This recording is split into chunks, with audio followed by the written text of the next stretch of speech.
안녕하세요. 친절한 양의사입니다. 오늘 이 시간에는 류마티스 관절염 치료 방법 두 번째 시간인데요. 제가 유산균을 소개시켜 드리려고 합니다.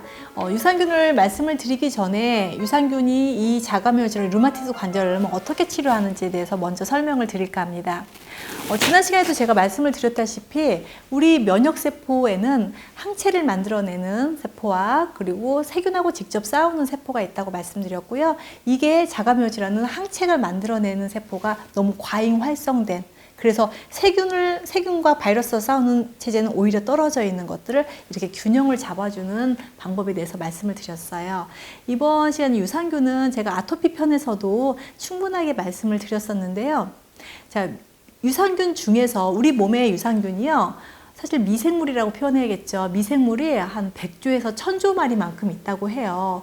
그런데 거기서 좋은 유산균, 그러니까 좋은 균들이 85%, 그리고 안 좋은 균들이 15%. 그런데 이 좋은 균들이 85%가 다 좋은 균은 아니고요. 중간균이라 그래서 한 60% 정도는 좋은 균이 많아지면 이쪽에 달라붙고요. 나쁜 균이 많아지면 이렇게 달라붙어요. 그래서 좋은 균 쪽으로 우리가 식습관이 잘 되면은 중간균들이 좋은 균 쪽에 붙어 있어서 이 균형을 맞춰주는 건데, 그런 많은 그 미생물들 중에서 굉장히 자가면역에서 역할을 가장 세게 하는 게 조절 T세포라는 세포가 있습니다. 어렵죠? 네, 조절 T세포 제가 편하게 설명을 드리면, 예전에는 이 조절 T세포의 이름을 억제 T세포라고 했어요. 이게 뭐냐면은 세균하고 이제 바이러스랑 싸우는 이제 전쟁이 시작이 됐어요. 그런데 전쟁을 다 끝나고 나면 면역세포가 자기 집으로 돌아와줘야 되잖아요. 안 그러면 계속 전쟁이 일어나니까요. 그래서 외부에 있는 균이 사멸됐다고 판단이 되면 다시 들어와야 되는데,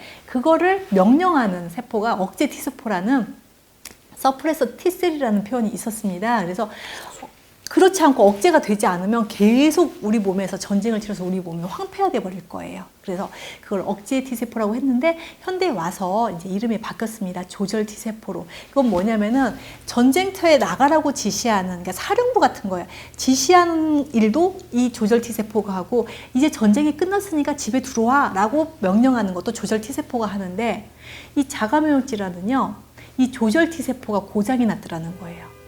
그래서 전쟁을 하러 나갔는데 너무 과잉 인력이 투입돼서 나가고, 전쟁이 끝났는데도 모르고 계속 전쟁을 일으켜서 우리 몸에서 염증 반응을 일으킨다는 거죠. 그래서 이 유산균주 중에서 이 조절 T세포를 어떻게 서로 관련이 있게 움직이느냐에 따라서 그걸 이제 면역 유산균이라고 표현을 하는데요. 100조에서 1000조 마리만큼 있는 그 수많은 종류도 굉장히 많거든요. 그 종류 중에서 이 조절 T세포와 연관성이 있는 균주들이 이제 속속 발견되기 시작했어요. 미국에서 2006년도부터 HMP라 그래가지고 미국 국립보건원에서 국가적으로 시행했던 이 미생물 프로젝트를 통해서 면역 유산균들이 이제 발견이 되기 시작했는데, 최근에 김치에서 발견된 그 유산균주, 그 락토바실러스 플라타늄이라는 균주가 발견이 되면서 우리가 김치라는 게 굉장히 우수한 식품이라는 것을 세계적으로 알릴 수 있는 계기가 됐죠. 그러면서 그 디오스 김치냉장고 광고에 뭐 톡톡 이래가지고 유산균이 톡톡 올라오는 그런 광고도 나올 정도로 이걸 이제 기업적으로도 이용을 하고 있어요.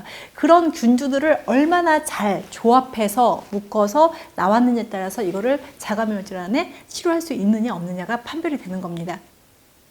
보편적으로 많이 유산균을 드시겠지만, 기본적으로 유산균 중에서 내 장의 기능, 그러니까 설사를 많이 한다거나 변비를 일으킨다거나 장의 운동하고 관계되어 있는 이런 균주들로 이렇게 포함된 것들은요, 사실은 이 아토피라든가 류마티스 관절염을 치료하기는 어렵습니다. 그래서 그런 질문들 되게 많이 받는데, 유산균 똑같은 거 아니에요? 아닙니다. 이 면역균주들도 그거에 맞는 비율이 어떻게 되느냐에 대해서 서로 상호작용을 하거든요. 그래서 면역균주들을 정말 집약적으로 모은 제제가 지금 제가 쓰고 있는 AMB 포르테라는 이 제제인데요. 이걸 가지고 아토피, 류마티스, 천식 이런 것들 다 치료하고 있습니다. 물론 이제 일반인 분들도 나는 자가면역 질환 없지만 먹어도 돼요? 이렇게 질문하시는데 당연히 되죠.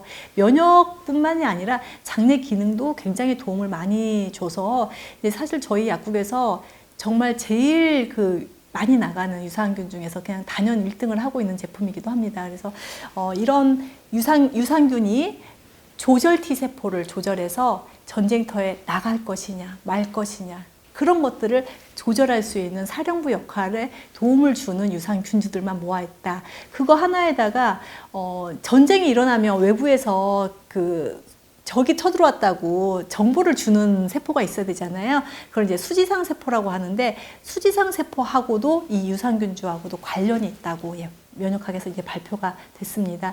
그래서 첫 번째 말씀드렸던 바이오스테롤 같은 경우는 항체 생성을 억제시켜주는 거, 이거는 그 군대의 사령부 같은 조절 T세포의 기능을 정상화시켜주는 거에 도움이 돼서 류마티스 관절염에 대한 그 면역균주와의 그 임상실험은 굉장히 많이 나오고 있습니다. 그것은 그래서 두 번째 시간 면역 유산균이 어떻게 류마티스 관절염을 치료할 것인지 면역 세포를 잡아라 편에서 두 번째 시간이었습니다.